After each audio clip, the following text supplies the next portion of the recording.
নমস্কার শ্রোতা বন্ধুরা, গল্পকথার আসরের আজকের বৈঠকে যোগদান করার জন্য আপনাদের অজস্র ধন্যবাদ। আমি রুদ্র দত্ত। আজকে পাঠ করব বঙ্কিমচন্দ্রের কমলাকান্তের পরবর্তী পত্র। কমলাকান্তের দপ্তর শেষ হয়ে আসছে এবং বঙ্কিমচন্দ্র সুপরিকল্পিতভাবে কমলাকান্তের কথা শেষ করার জন্য যে একটি দুটি সংখ্যা লিখেছিলেন তার কাছে আস্তে আস্তে চলে আসছি।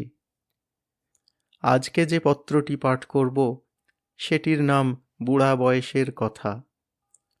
শতাধিক বছর আগের রচনা এই পত্রটি পড়ার সময় একটা মজার কথা লক্ষ্য করি। বুড়া বয়স বলতে কমলাকান্ত যে বয়সের কথা কল্পনা করেছেন তার থেকে আমাদের আজকের চিন্তা অনেক পাল্টেছে, কিন্তু বুড়া বয়সের কথা অনেকটা একই রকম আছে। আরম্ভ করছি আজকের পাঠ। বঙ্কিমচন্দ্র চট্টোপাধ্যায়ের কমলাকান্তের চতুর্থ পত্র, বুড়া বয়সের কথা।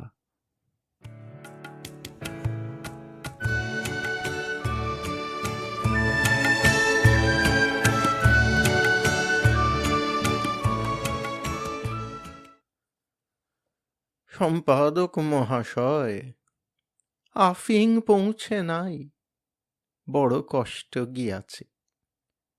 আজ যাহা লিখিলাম তাহা বিস্ফারিত লোচনে লেখা, নিজ বুদ্ধিতে অহিফেন প্রসাদাত নহে। একটা মনের দুঃখের কথা লিখিব, বুড়া বয়সের কথা লিখিব। লিখি লিখি মনে করিতেছি, কিন্তু লিখিতে পারিতেছি না। হইতে পারে যে এই নিদারুণ কথা আমার কাছে বড় প্রিয়।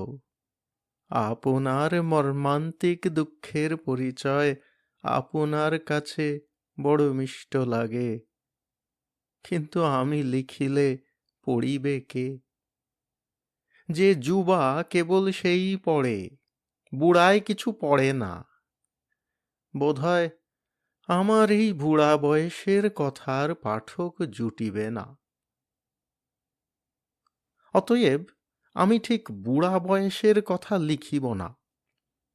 বলিতে পারি না, বৈতরণীর তরঙ্গাভিহত জীবনের সেই শেষ সোপানে আজিও পদার্পণ করি নাই, আজিও আমার পারের কড়ি সংগ্রহ করা হয় নাই। আমার মনে মনে বিশ্বাস যে সেদিন আজিও আসে নাই।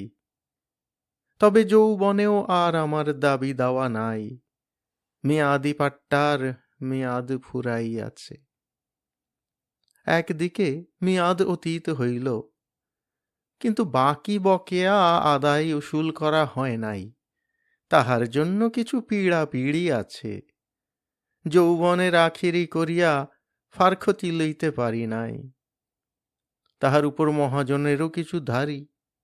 অনাবৃষ্টির দিনে অনেক ধার করিয়া খাইয়াছিলাম, শোধ দিতে পারি এ মতো সাধ্য নাই। তার উপর পাটনির কড়ি সংগ্রহ করিবার সময় আসিল। আমার এমন দুঃখের সময়ের দুটো কথা বলিব, তোমরা যৌবনের সুখ ছাড়িয়া কি একবার শুনিবে না? আগে আসল কথাটা মীমাংসা করা যাউক। আমি কি বুড়া? আমি আমার নিজের কথাই বলিতেছি এমতো নহে।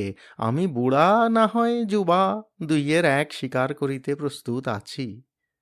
কিন্তু যাহারই বয়সটা একটু দোটানা রকম, যাঁরই ছায়া পূর্ব দিকে হেলিয়াছে, তাহাকেই জিজ্ঞাসা করি, মীমাংসা করুন দেখি, আপনি কি বুড়া? আপনার কেশগুলি হয়তো আজিও অনিন্দ ভ্রমর কৃষ্ণ, হয়তো আজিও দন্ত সকল অবিচ্ছিন্ন মুক্তামালার লজ্জাস্থল, হয়তো আপনার নিদ্রা অদ্যাপি এমন প্রগাঢ় যে দ্বিতীয় পক্ষের ভার্যাও তাহা ভাঙিতে পারেন না। তথাপি হয়তো আপনি প্রাচীন, নয়তো আপনার কেশগুলি সাদা কালোয় গঙ্গা যমুনা হইয়া গিয়াছে, দশন মুক্তাপাতি ছিঁড়িয়া গিয়াছে, দুই একটি মুক্তা হারাইয়া গিয়াছে। নিদ্রা চক্ষুর প্রতারণা মাত্র, তথাপি আপনি যুবা। তুমি বলিবে ইহার অর্থ, বয়সেতে বিজ্ঞ নহে, বিজ্ঞ হয় জ্ঞানে। তাহা নহে। আমি বিজ্ঞতার কথা বলিতেছি না, প্রাচীনতার কথা বলিতেছি। প্রাচীনতা বয়সেরই ফল, আর কিছুরই নহে। ধাতু বিশেষে কিছু তারতম্য হয়, কেহ 40 বুড়া, কেহ 42 যুবা। কিন্তু তুমি কখনো দেখিবে না যে বয়সে অধিক তারতম্য ঘটে। যে 45 যুবা বলাইতে চায়, সে হয় যম ভয়ে নিতান্ত ভীত, নয় তৃতীয় পক্ষে বিবাহ করিয়াছে। যে 35 বুড়া বলাইতে চায়, সে হয় বড়াই ভালোবাসে, নয় পীড়িত, নয় কোনো বড় দুঃখে দুঃখী। কিন্তু এই অর্ধেক পথ অতিবাহিত করিয়া, প্রথম চশমাখানি হাতে করিয়া রুমাল দিয়া মুছিতে মুছিতে ঠিক বলা দায় যে আমি বুড়া হইয়াছি কি না। বুঝিবা হইয়াছি, বুঝি হই নাই।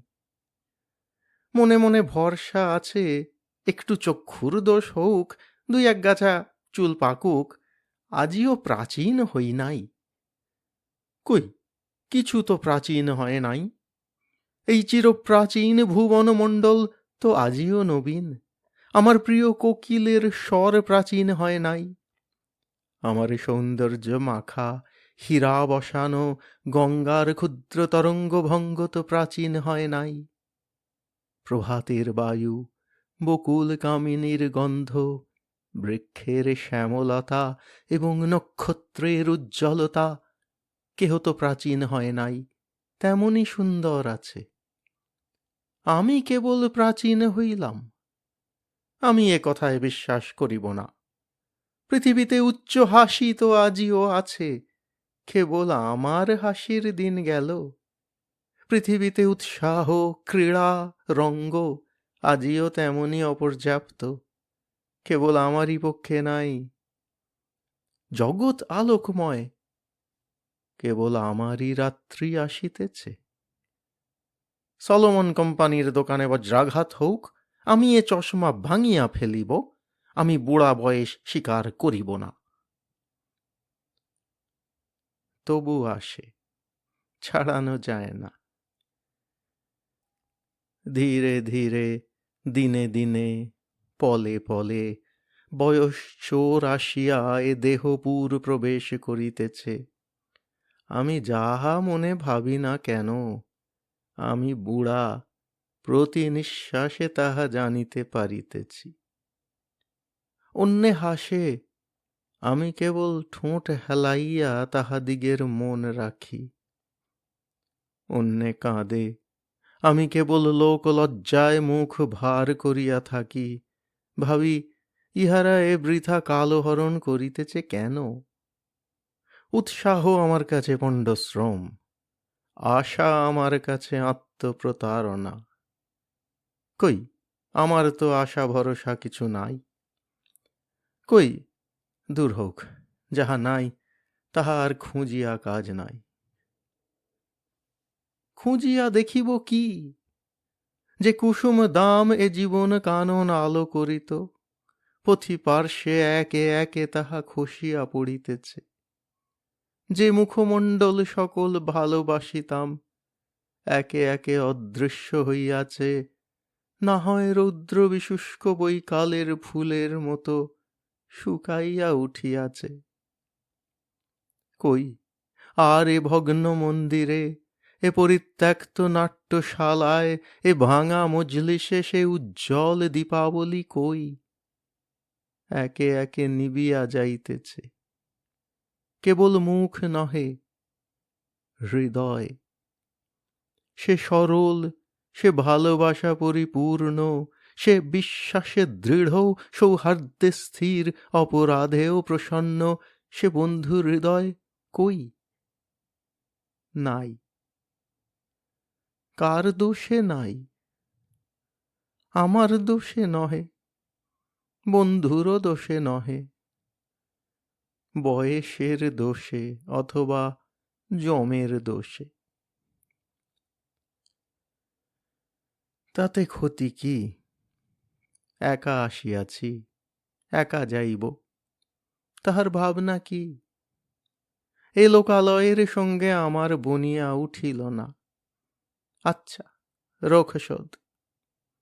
পৃথিবী, তুমি তোমার নিয়মিত পথে আবর্তন করিতে থাকো, আমি আমার অভীষ্ট স্থানে গমন করি।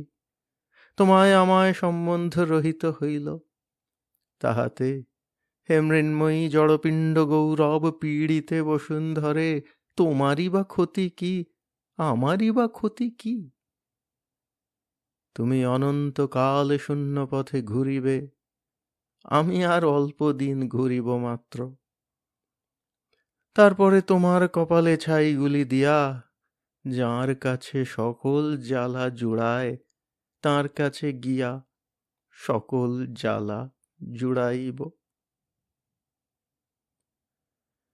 তবে স্থির হইল এক প্রকার যে বুড়া বয়সে পড়িয়াছি, এখন কর্তব্য কি?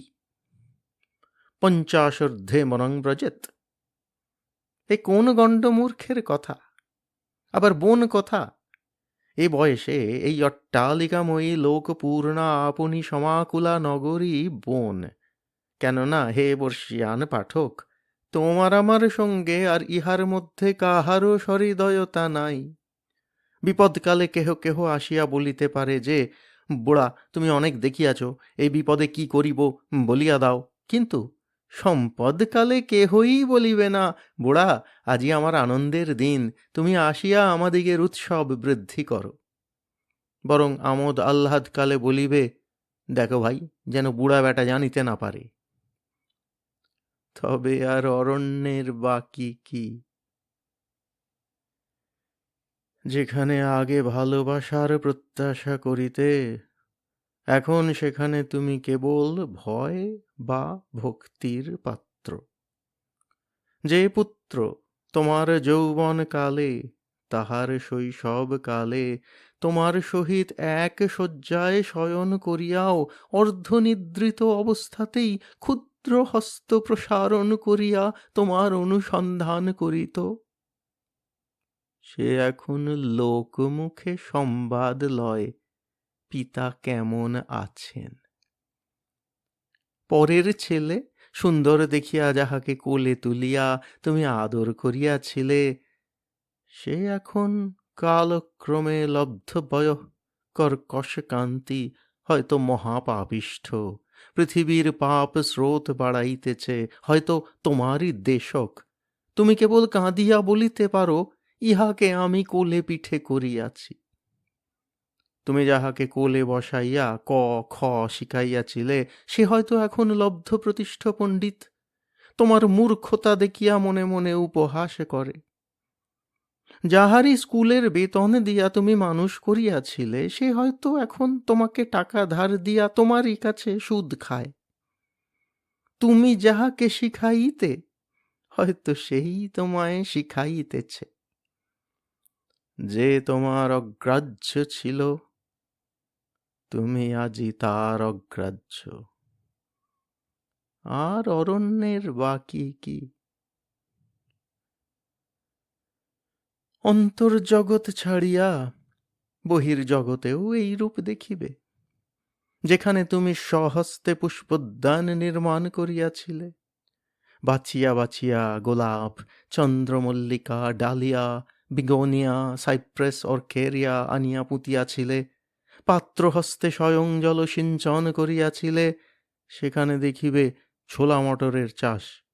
হারাধন পোদ গামছা কাঁধে মোটা মোটা বলদ লইয়া নির্বিঘ্নে লাঙল দিতেছে, সে লাঙলের ফাল তোমার হৃদয়ের মধ্যে প্রবেশ করিতেছে। যে অট্টালিকা তুমি যৌবনে অনেক সাধ মনে মনে রাখিয়া, অনেক সাধ পুরাইয়া যত্নে নির্মাণ করাইয়াছিলে, যাহাতে পালঙ্ক পাড়িয়া নয়নে নয়নে অধরে অধরে মিলাইয়া ইহজীবনের অনশ্বর প্রণয়ের প্রথম পবিত্র সম্ভাষণ করিয়াছিলে, হয়তো দেখিবে সে গৃহের ইষ্টক সকল দামু ঘোষের আস্তাবলের সুরকির জন্য চূর্ণ হইতেছে। সে পালঙ্কের ভগ্নাংশ লইয়া কৈলাসীর মা পাচিকা ভাতের হাঁড়িতে জাল দিতেছে। আর অরণ্যের বাকি কি? সকল জ্বালার উপর জ্বালা। আমি সেই যৌবনে যাহাকে সুন্দর দেখিয়াছিলাম, এখন সে কুৎসিত। আমার প্রিয় বন্ধু দাশুমিত্র যৌবনের রূপে স্ফীতকণ্ঠ কপতের ন্যায় সগর্বে বেড়াইত। কত মাগে গঙ্গার ঘাটে স্নানকালে তাহাকে দেখিয়া নমঃ শিবায় নমঃ বলিয়া ফুল দিতে দাশুমিত্রায় নমঃ বলিয়া ফুল দিয়াছে। এখন সেই দাশুমিত্র শুষ্ক কণ্ঠ, পলিত কেশ, দন্তহীন, লোল চর্ম, শীর্ণকায়। দাশুর একটা ব্র্যান্ডি আর 3টা মুরগি জলপানের মধ্যে ছিল। এখন দাশু নামাবলির ভরে কাতর, পাতে মাছের ঝোল দিলে পাত মুছিয়া ফেলে। আর অরণ্যের বাকি কি?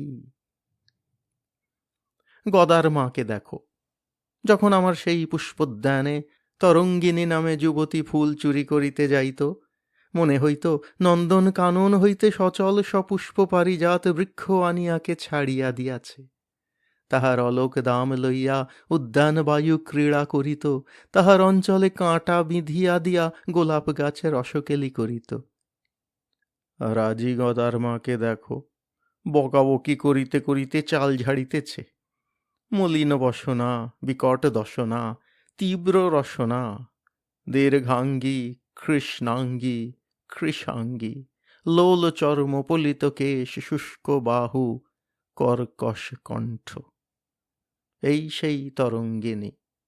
আর অরণ্যের বাকি কি? তবে স্থির, বনে যাওয়া হবে না। তবে কি করিব? শৈশবে ভস্তবিদ্যানাং যৌবনে বিষয়ৈষণাং বার্ধকে মুনিবৃত্তিনাং যোগেনান্তে তনুত্যাজনাম। সর্বগুণবান রঘুগণের বার্ধক্যের এই ব্যবস্থা কালিদাস করিয়াছেন। আমি নিশ্চিত বলিতে পারি, কালিদাস 40 পার হইয়া রঘুবংশ লিখেন নাই। তিনি যে রঘুবংশ যৌবনে লিখিয়াছিলেন এবং কুমার সম্ভব 40 পার করিয়া লিখিয়াছিলেন, তাহা আমি 2টি কবিতা উদ্ধার করিয়া দেখাইতেছি। প্রথম অজবিলাপে এদমুচ্ছং সীতালকং মুখং তব বিশ্রান্ত কথং দুনতি মাং নিশিসুপ্তমিবৈক পঙ্কজং বিরতাভ্যন্তর ষটপদস্বনং। বায়ু বশে অলকাগুলিন চালিত হইতেছে, অথচ বাক্যহীন তোমার এই মুখ রাত্রিকালে প্রমোদিত। সুতরাং অত্যন্তরে ভ্রমর গুঞ্জন রহিত একটি পদ্মের ন্যায় আমাকে ব্যথিত করিতেছে। এটি যৌবনের কান্না। তারপর রতিবিলাপে গত এ বনতে নিবর্ততে সসখাদীপৈবামলাহত অহমস্য দশৈব পশ্য মামবিশ্বঃ ব্যসনেন ধূমিতাম। তোমার সেই সখা বায়ুতাড়িত দ্বীপের ন্যায় পরলোকে গমন করিয়াছেন, আর ফিরিবেন না। আমি নির্বাপিত দ্বীপের দশাবৎ অসহ্য দুঃখে ধূমিত হইতেছি। দেখো, এটি বুড়া বয়সের কান্না। তা যাই হোক, কালিদাস বুড়া বয়সের গৌরব বুঝিলে কখনো বৃদ্ধের কপালে মুনিবৃত্তি লিখিতেন না। বিসমার্ক, মল্টকে ও ফ্রেডেরিক উইলিয়াম বুড়া, তাহারা মুনিবৃত্তি অবলম্বন করিলে জার্মান ঐক্যজাত্য কোথা থাকিত? টিয়র প্রাচীন, টিয়র মুনিবৃত্তি অবলম্বন করিলে ফ্রান্সের স্বাধীনতা এবং সাধারণতন্ত্রাবলম্বন কোথা থাকিত? গ্ল্যাডস্টোন এবং ডিসরেলি বুড়া, তাঁহারা মুনিবৃত্তি অবলম্বন করিলে পার্লামেন্টের রিফর্ম এবং আইরিশ চার্চের ডিসএস্টাবলিশমেন্ট কোথা থাকিত? প্রাচীন বয়সী বিষয়ৈষার সময়। আমি অন্ত্রদন্তহীন ত্রিকালের বুড়ার কথা বলিতেছি না, তাহারা দ্বিতীয় শৈশবে উপস্থিত। যাহারা আর যুবা নন বলিয়াই বুড়া, আমি তাহাদিগের কথা বলিতেছি। যৌবন কর্মের সময় বটে, কিন্তু তখন কাজ ভালো হয় না। একে বুদ্ধি অপরিপক্ক, তাহাতে আবার রাগ, দেশ, ভোগাসক্তি এবং স্ত্রীগণের অনুসন্ধানে তাহা সতত হীনপ্রভ। এজন্য মনুষ্য যৌবনে সচরাচর কার্যক্ষম হয় না। যৌবন অতীতে মনুষ্য বহুদর্শী, স্থির বুদ্ধি, লব্ধ প্রতিষ্ঠ এবং ভোগাসক্তির অনধীন। এজন্য সেই কার্যকারিতার সময়।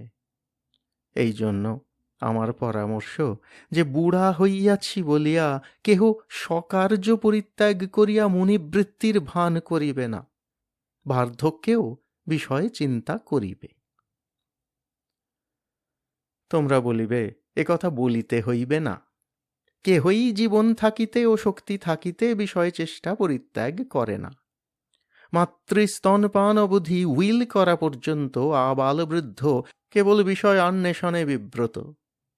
সত্য, কিন্তু আমি সেরূপ বিষয়ানুসন্ধানে বৃদ্ধকে নিযুক্ত করিতে চাহিতেছি না। যৌবনে যে কাজ করিয়াছ সে আপনার জন্য, তারপর যৌবন গেলে যত কাজ করিবে পরের জন্য। ইহাই আমার পরামর্শ। ভাবিও না যে আজিও আপনার কাজ করিয়া উঠিতে পারিলাম না, পরের কাজ করিব কি? আপনার কাজ ফুরায় না। যদি মনুষ্য জীবন লক্ষ বর্ষ পরিমিত হইত, তবু আপনার কাজ ফুরাইত না। মনুষ্যের স্বার্থপরতার সীমা নাই, অন্ত নাই। তাই বলি, বাক্যে আপনার কাজ ফুরাইয়াছে বিবেচনা করিয়া পরহিতে রত হও। এই মুনিবৃত্তি যথার্থ মুনিবৃত্তি। এই মুনিবৃত্তি অবলম্বন করো। যদি বলো, বার্ধক্যেও যদি আপনার জন্য হউক, পরের জন্য হউক, বিষয় কার্যে নিরত থাকিব, তবে ঈশ্বর চিন্তা করিব কবে? পরকালের কাজ করিব কবে? আমি বলি, শৈশব পরকালের কাজ করিবে। শৈশব হইতে জগদীশ্বরকে হৃদয়ে প্রধান স্থান দিবে। যে কাজ সকল কাজের উপর কাজ, তাহা প্রাচীন কালের জন্য তুলিয়া রাখিবে কেন? শৈশবে, কৈশোরে, যৌবনে, বার্ধক্যে সকল সময়েই ঈশ্বরকে ডাকিবে। ইহার জন্য বিশেষ অবসরের প্রয়োজন নাই। ইহার জন্য অন্য কোনো কার্যের ক্ষতি নাই। বরং দেখিবে, ঈশ্বর ভক্তির সঙ্গে মিলিত হইলে সকল কার্যই মঙ্গলপ্রদ, যশস্কর এবং পরিশুদ্ধ হয়। আমি বুঝিতে পারিতেছি অনেকের এ সকল কথা ভালো লাগিতেছে না। তাহারা এতক্ষণ বলিতেছেন, তরঙ্গিনী যুবতীর কথা হইতেছিল, হইতে হইতে আবার ঈশ্বরের নাম কেন? এই মাত্র বুড়া বয়সের ঢেঁকি পাতিয়া বঙ্গদর্শনের জন্য ধান ভানিতেছিলে, আবার এ শিবের গীত কেন? দোষ হইয়াছে, স্বীকার করি, কিন্তু মনে মনে বোধ হয় যে সকল কাজেই একটু একটু শিবের গীত ভালো। ভালো হউক বা না হউক, প্রাচীনের জন্য উপায় নাই। তোমার তরঙ্গিনী, হেমাঙ্গিনী, সুরঙ্গিনী, কুরঙ্গিনীর দল আর আমার দিকে ঘেঁষিবে না। তোমার মিল, কোমত, স্পেন্সার, ফ্লোরবাক মনোরঞ্জন করিতে পারে না। তোমার দর্শন, বিজ্ঞান সকলই অসার, সকলই অন্ধের মৃগয়া। আজিকার বর্ষার দুর্দিনে, আজি এ কাল রাত্রির শেষ কুলগ্নে, এ নক্ষত্রহীন অমাবস্যার নিশি মেঘাগমে আমায় আর কে রাখিবে? এ ভবনদীর তপ্ত সৈকতে, প্রখর বাহিনী বৈতরণীর আবর্ত ভীষণ উপকূলে, এ দুস্তর পারাবারের প্রথম তরঙ্গমালার প্রঘাতে আর আমায় কে রক্ষা করিবে?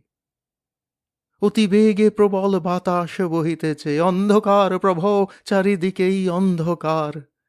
আমারে ক্ষুদ্র ভেলা দুষ্কৃতের ভারে বড় ভারী হইয়াছে। আমায় কে রক্ষা করিবে?